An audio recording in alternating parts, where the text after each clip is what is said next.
Hello, Year 9 and 10, this is Mrs. Knight, and today we're going to be going through question 31 to 60 of the summary questions from the RA64 specification. So if we start off now by looking at question number 31, we're going to follow the same format as before, where you can have this document open on your desktop, you can answer it as the video is playing, or you can have a piece of paper and you can note down the answers as we are going through them. Pause the video after every question and note your answers down. Okay, question number 31. What factors would a firm consider when pricing a product to attract and retain customers? So if you're thinking about maybe a pair of jeans, what would make customers interested in it and why they would want to be interested? Pause the video and answer the question. Question 32. Explain the difference between penetration pricing and skimming pricing. Now, a lot of the time we find that students get both of these confused. Some get them the wrong way round, but think about skimming. If you're skimming a stone, you're going to skim a stone quite high. And what kind of price would a skimming price be? And penetration is likely to be the opposite of that. Pause the video now and answer the question. Question number 33. When would competition pricing be used? So think about a good example here is the supermarket industry. And apologies for that flashing up on my screen. The supermarket industry, and you have some main competitors there. Why would they use competition pricing, and what would be the benefit of that?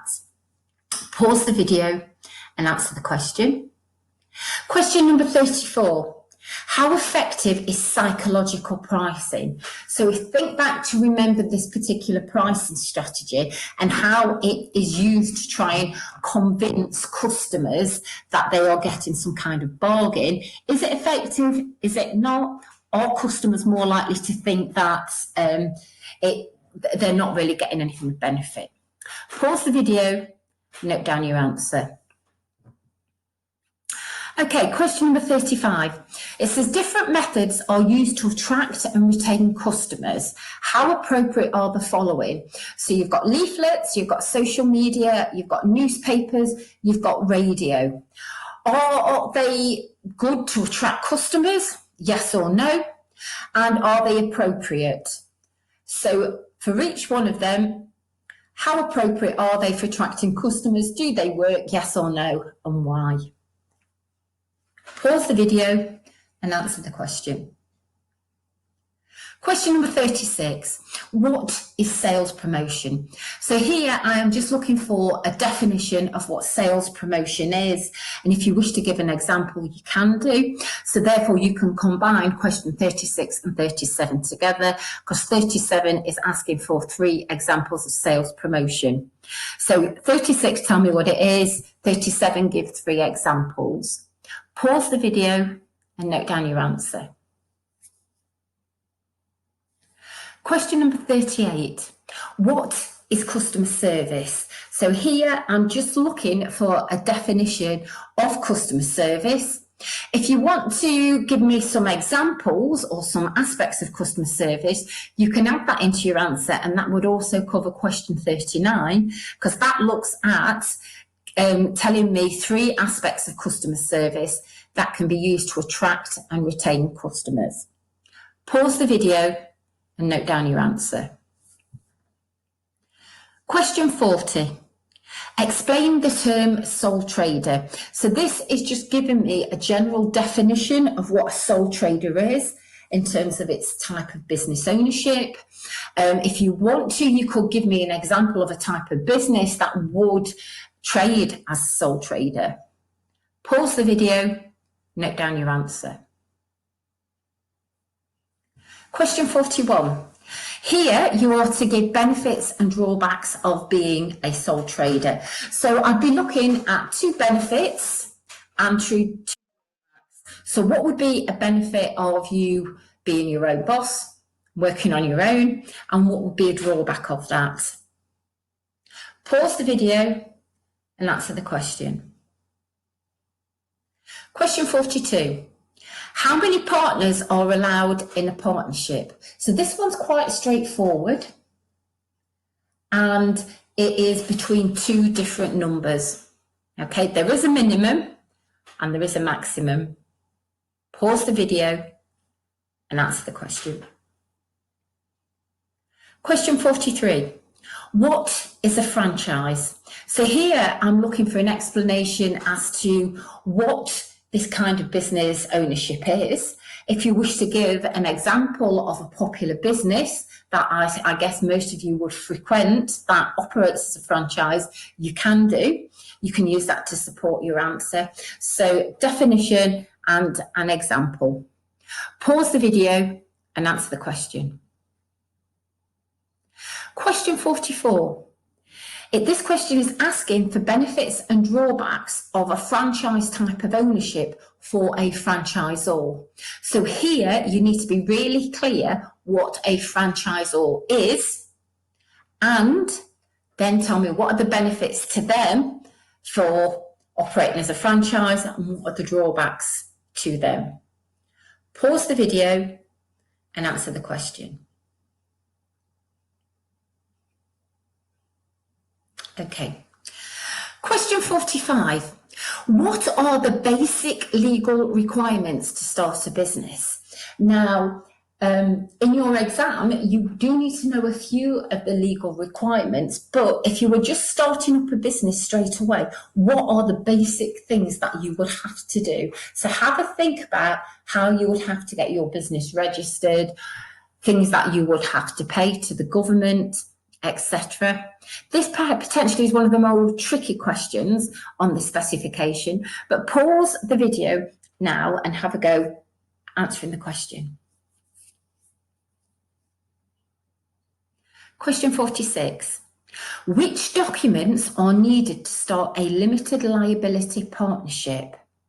So think about how a limited liability partnership is different from a normal partnership, and think about how you would want to formalise that business agreement. If you were working with somebody else and you're both putting money into the business and you're both working at doing different things, what kind of documents would be needed? And if you're unsure on kind of document, what kinds of things would be included in the document, if that helps you a little bit. Pause the video and answer the question. Question 47. In a partnership, who is responsible for decision making? Think about, is it just one partner? Is it all the partners? Is it the government? Pause the video and note down your answers. Question 48. So this is the last one when we're looking at business ownership. And this one is how are profits shared in a franchise? So who gets to keep the money? Pause the video and note down your answer. Question 49. This next section is looking at finance, and we start off by looking at sources of finance. So for question 49, we're looking at what are the main sources of finance available for sole trader.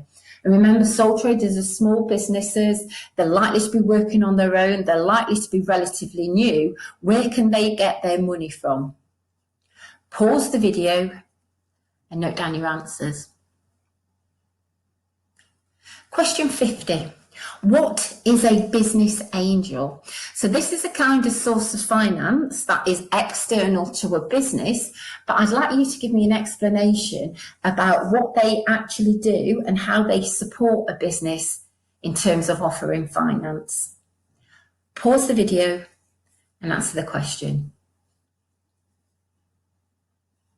Question 51. Explain what crowdfunding is and why it is used. Now, crowdfunding is something that has become quite popular over the last few years, and it's a different kind of way of raising money. Have a go at writing down what the definition is and tell me why a business would want to use crowdfunding. Pause the video and answer the question. Question number 52. This is looking at business plan. So tell me, give me a definition of what a business plan is and why a business plan would be used. It's a straightforward question. What is a business plan and why would a business use it? Pause the video now and answer the question. Question 53. They're asking for you to give examples of the different sections on a business plan. And all I would like you to do here is just to bullet point what they are.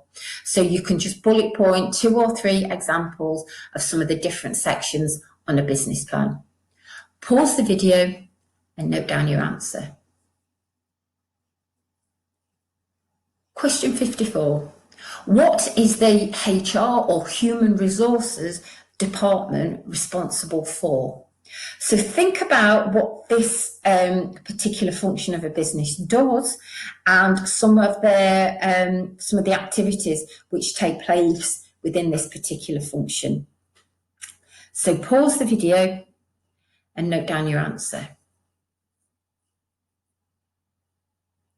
Question 55. It says quality, stock control and logistics are activities which take place in which functional area. So if you think about the different functional areas, and we have several of them, which one does it come under? Pause the video and answer the question. Question 56. What are the 4 Ps? Now this is a short part that comes under the marketing function. See if you can remember what the 4 Ps are, and you can get an extra mark if you tell me what each of the 4 ones are. I'll give you a clue, they all begin with P. Okay, pause the video and note your answer. Question 57. Give examples of activities which take place within the finance department. So think about what kinds of things the finance department in a business would do. So obviously finance is dealing with money. So what kinds of specific things would they do? Pause the video and answer the question. Question 58. Now this is a calculation question. It says at 50 units of output, the fixed costs are £2,000. The variable costs are £500. What are the total costs? So for this one, you would need to know the formula for total costs and then just work it out with the information you've been given. Pause the video and answer the question. Question 59. The total variable costs for making 200 pies are £600. What is the variable cost per unit? So for this one, you've got your final figure and you've got the amount that you produce, but you want to know what the variable costs are per unit. Have a go at working it out. Pause the video and note down your answer.